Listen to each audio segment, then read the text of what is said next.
And then we're going to move on to the wide receiver position. Start that man. We have Jeudy. Jeudy. I'll be starting Jeudy this week. I know there's one thing with Andy Reid that he's been known for over his career is that Andy Reid, they always win after a bye. Like his record after a bye is like ridiculous. He's like, I don't know, 19-1 or something as a head coach after his bye. It's like something stupid like that. Yeah. So Chiefs off a bye at home Sunday night. I'm expecting them to put up some points here. And I think, the Broncos are going to have to throw the ball. They're going to have to keep pace with Patrick Mahomes and the Chiefs offense if they're going to want any chance of winning this game. So I like Jeudy in this matchup right here. And for what it's worth, in the 5 games that Jeudy has played so far this season, because he's been banged up for a good chunk of the year, he's either led the receivers or tied the receivers for the most targets. So in terms of who Teddy Bridgewater is looking for, he's looking for Jerry Jeudy. Yeah. He's not, obviously Cortland Sutton, Tim Patrick, they get theirs, but who's the guy who he's looking for the most? It's Jerry Jeudy. Jerry Jeudy is definitely the most talented receiver. Yeah, and it's a good matchup against him. He's gonna be he lines up in the slot predominantly, so he'll be going up against I believe his name is Ladarius Sneed. Nice. So it's a plus matchup for Jerry Jeudy. So yeah, I like Jerry Jeudy this week. If you got to take a shot in the flex position. Yeah, I'm starting Jerry Jeudy in some leagues. I'm not mad at it. I like it. Let's go on to the next wide receiver. We have our boy Van Jefferson. Dun, dun, dun, dun. So what's going on with this whole thing? I feel like the Rams just have every weapon, and it's just they still seem like they can't figure it out. Yeah. But yeah, Van Jefferson, you're starting him this week, week 13. Start with that man, sit that boy. What are we doing? I mean, yeah, it's been 5 weeks that he's been playing where he's been pretty much averaging over 95% of the snaps. So he's out there. I mean, they're doing 3 wide receiver sets, but he's out there. I know Odell came on this last week after their week 11 bye in Green Bay, but I mean, the targets were pretty much like 10 for Jefferson, 10 for Odell, and 10 for Cooper Kupp. Literally, that's all the wide receivers, those are the only 3 that had snap percentages. Yeah. Odell's been battling a hip injury. He didn't practice all week. Maybe he practiced Friday. Don't quote me on that one. But I know he sat out Wednesday and Thursday.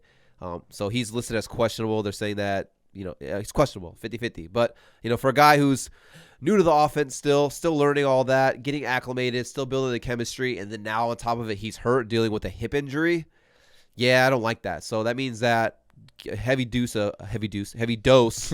Because I'm talking about Odell, that I'm thinking about shit. But heavy dose of Cooper Kupp, and then if the other guys that's going to be out there a good chunk, if not all the snaps, is Van Jefferson. I mean, last week nine targets, 93 yards, and a touchdown. Yeah, I like this matchup this week against the Jacksonville Jaguars. This is a get right game, get back on track game for the Los Angeles Rams right here. Yeah. Get it right. He'd be a nice guy to try to acquire in Dynasty as well, I believe. That's just my opinion. Because, Odell obviously is there, but he's only there for now. If it doesn't work out, he'll be gone. Robert Woods coming off an ACL. He's getting older as well. So it's like you got Odell who might not be there. Robert Woods is getting older. Our boy Kupp and Jeff. It's just, it could be your boy Kupp, and my name is Jefferson. Jeff, it's Jeffers' son. Let's go on to Hunter Renfrow. Love me some Hunter Renfrow.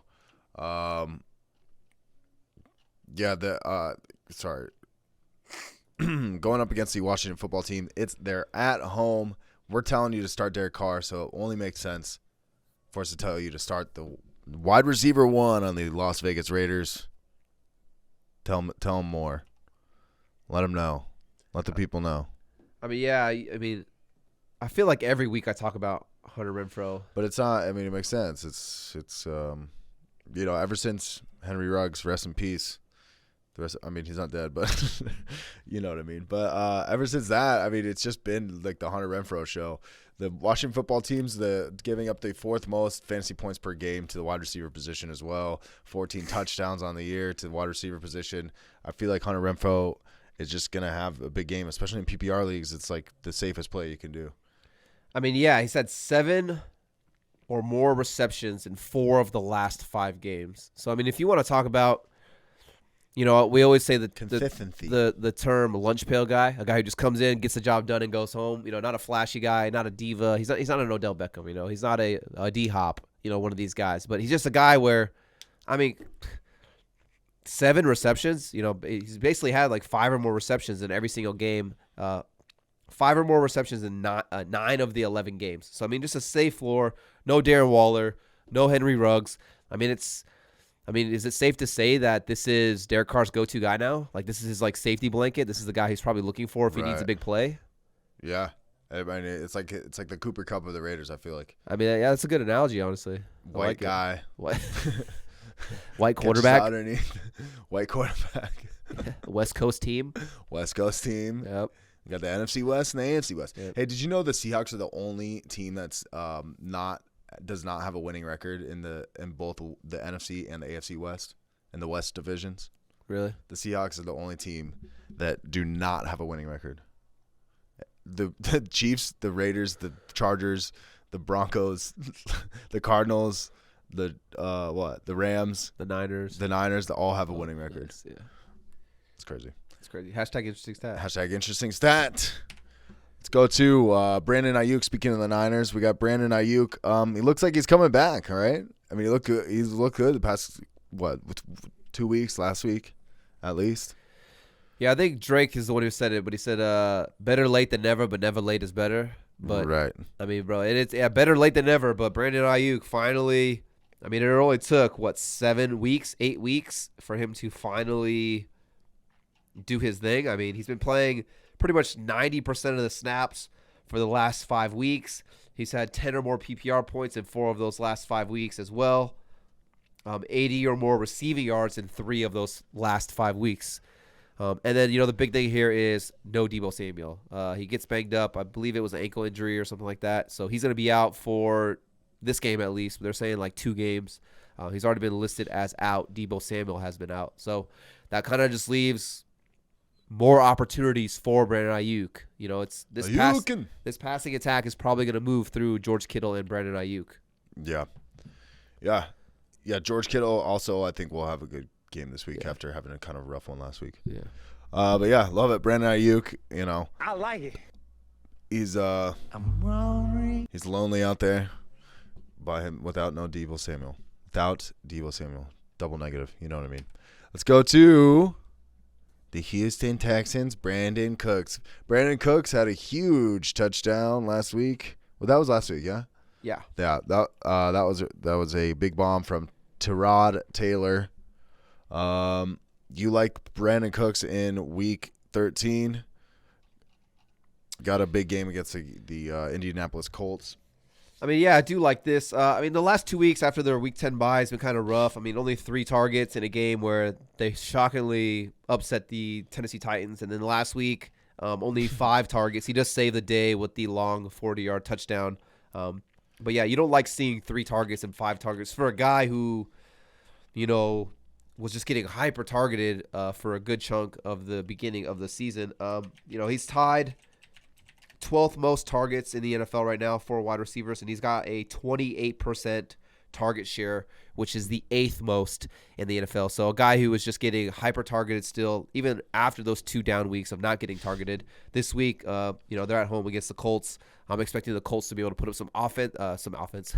The Colts to score some points on offense, which in return will mean that the Texans are going to have to be able to throw the ball because they have 0 ground game. You're not running the ball with David Johnson, and you're not running the ball with Rex Burkhead to score points here. So they're going to have to throw the ball to keep up with the Indianapolis Colts. So I do like Brandon Cooks here. And the Colts have allowed 26 passing touchdowns. That is tied the most in the NFL with the Washington football team here. So, yeah. Love me some Brandon Cookies this week. Yeah, Brandon Cookies. Eat up all them fantasy points.